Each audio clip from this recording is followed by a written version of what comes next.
Hello, everyone. Welcome back to my Jay Bird.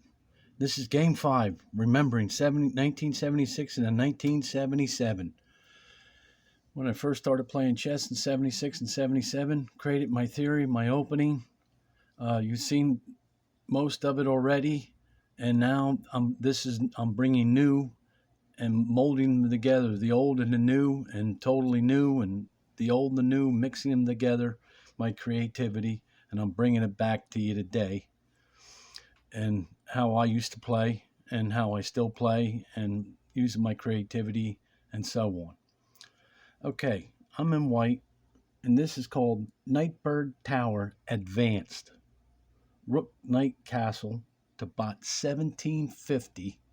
No errors, no assistance, no help of any kind, and let's get down to it. And I start out with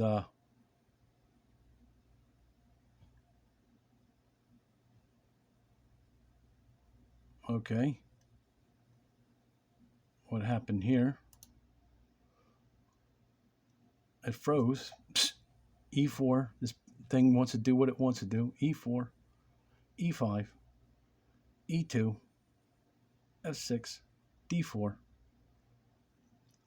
C6.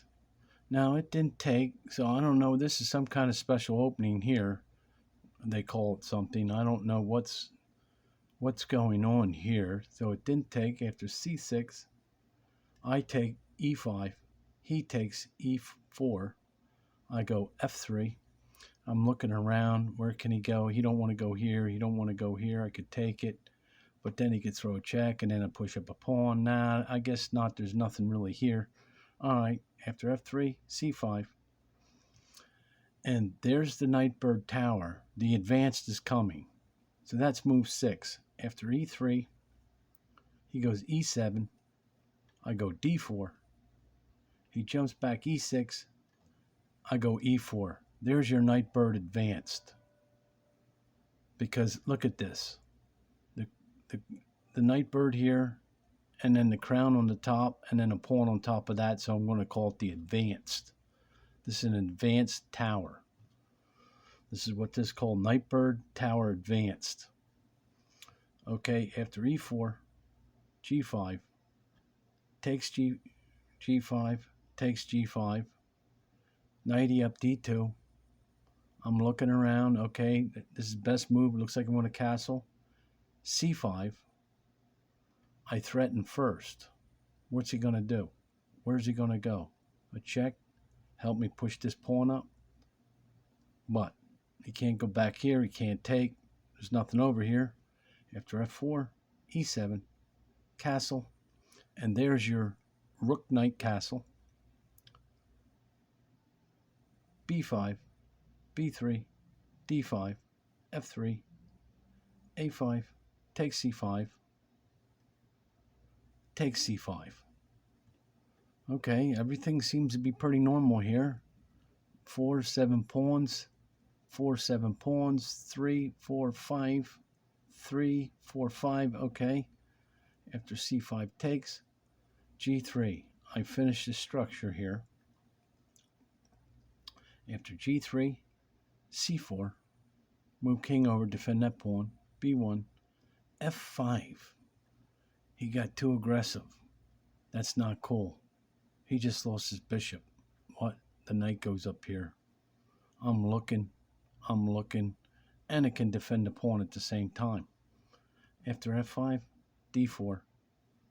He's going to lose his bishop. That's why he does it. Take C2, take C2, C5. And that was his biggest mistake right there. I don't know why. Everything else seemed to have been fine except for that part right there where he ran that bishop. Now, if he would have pushed that pawn before he took the bishop, things would have went different. But after C5, D2, castle, I want to trade now, F2. He goes E7, G2, F6, rook E over E1, D7. Now I take F6, takes F6. I double up, E2, D8. I found the spot to get in here. Threaten the pawn, keep tension now on the back side here. After A7, he goes A4. I go A3. I want to stop that. Don't want to open up down here. He goes F7. I saw my chance. Check. He goes back F8. Take it with this. Force him with the queen to lose momentum. If he takes it with the rook, he loses the knight. So after F8, takes F8 with queen. With rook first. I take F8. Then he takes with queen F8. I go D4. I see my chances and opportunities to come in here and shatter this whole thing. Take a pawn. Maybe jump up here, fork him. I got a rook here. Let's see. After D4, he goes F6. Oh, the bishop. I didn't see enough. Now there's enough here on this, on this. After H3, he goes F8. I want to trade E7. Takes E7, takes E7. And watch this. D6, they force him again. I go E6, takes E6, take E6, takes E6, takes E6. Check. F8, D7. Now I can go right down and take all the pawns. D7, C5, takes B5, E7, take A4, D6, E8. I want to get back here and control this. After E8, E6, bring the king up, C2, E7, run back, B5, E6, A4. Now I got a pass pawn, C4, A5, D6, bring it back again. If he walks back, I'm going to keep pushing. What does he do? E8, C5, B3, takes B3. I put that up because I want to clarify this. If you don't take, I'm going to take it. I'll come up. After B3, takes B3, he goes D4. I'm not worried. My king's closer than his. That's why I wasn't even worried about taking that. And I'm not even worried about that. That's a distraction. After D4, F7, B5, G8, H6, F7. I control. Even if he can skip, it don't matter. He'll never get that pawn up here. After F7, whoops, he goes G5. He goes G5 there. I take, he takes. Because no matter what happens, there's 3 against 2. And it's actually a little worse than that because that pawn, well, it's going to turn out to be the same thing no matter how it trades out. I'll be a pawn up after either way. After G5 takes, H4, takes H4, takes H4, takes A5, C4. I brought it back here first. Don't want to lose no tempo walking this king around. After C4, B6, H5, C7, H6, D3, takes D3, B6, H7, C7, H8, D6, C4, E7, D5. Run the king up, block him in. After D5, after D5, F7, H6, E8, H7, D8, D6, E8, and that's game. And this is 1750. Here again, it makes one bad move. It's strong until it makes that one mistake. And this is another thing I'm starting to figure out. You got to remember, 1300, 14, 15, 16, 17, 18, 19, 2000, 21, 22, 23, 24, 25, 26, 27, and even 2800s make mistakes. Especially these low ends. There's a lot of mistakes involved.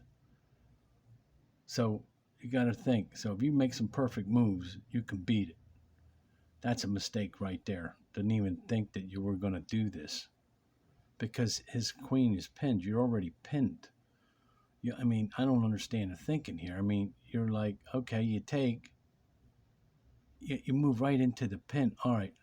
So he threatened me. But then you got to remember, you're still in a pin. And even if he pushed that pawn, I probably would have moved out of the way anyway and started threatening him anyway. So he would have had to move. Well, maybe he couldn't move that pawn because then he'd be trapped in here. That's right. Okay, so he couldn't do that, but you're pinned. But he had to force to take it now and get the check and then save his queen. It was too late after he moved that bishop. And then the game goes on. Still got to play perfect, though. You can make one more mistake, and I might not win this game. You saw still how close it went. I'm just trying to find ways to get in quick. And I knew taking a lane and doubling up rooks was a good thing. And put pressure. And defend. And attack.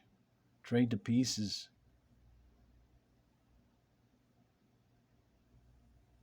That knight's protected there. See what I'm saying? Look at this. I did everything right. Everything was done right. Forced him now. He might have not take, but maybe he would have had more trouble. And then once I saw that, boom, it was over. I knew I had him. If they weren't on white, I might have had a big problem. But you still got to play it right. The game went on like this. And here, I went like this because if he passes, I'm just going to take it. And if you don't do nothing, I'm going to take it. My king still sets here. See? There's no harm here. Nah, that's no big deal. If he steps down, I'll just step here. If he fall, he can't. I'll be here. He's going to lose it. And he can't walk away from this pawn. See, the king is stuck by this pawn. You can't walk away. And I keep the action going over here. What does he do next? He just pushes. I think it knows that I plan on pushing these pieces up here. He takes, I walk up with the king. If he moves, I'll just take it, and then I'm over here already. I'll just walk the king right over. He ain't got it. The king is too far away. That's what happened. And I saw what I could do there, so I just pushed all the pieces. And I knew he couldn't reach that. And I walked the king first before I even started using the queen. And there you have it. Okay, thanks for stopping by. And the next one is 1900. And it's pretty cool.